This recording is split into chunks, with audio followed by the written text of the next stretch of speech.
L-Scouts ta' San Ġiljan qed iwettqu xogħol ta' titjib fil-binja tagħhom permezz ta' qgħod jagħmel fond ta' kontingenza għal laqdiet volontarji. Il-Group Scout Leader ta' St. Julian Scout Group, Carmen Muscat, spjegat kif grazzi għal dawn il-fondi din il-binja ser tkun adegwata sabiex tkun tista' tassigura li t-tfal kollha li jattendu ikunu f'ambjent sigur.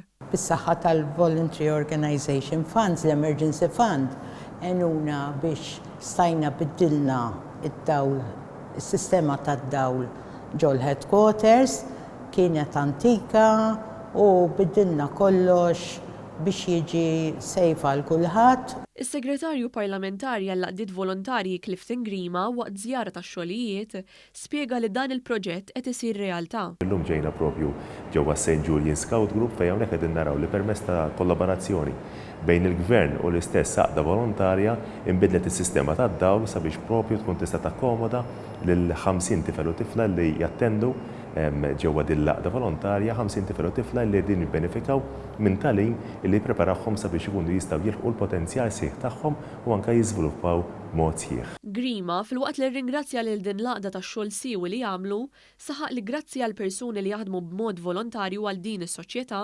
il-volontarjat f'pajjiżna rnexxielu jżomm xi ħaġa ħajja matul dawn is-snin.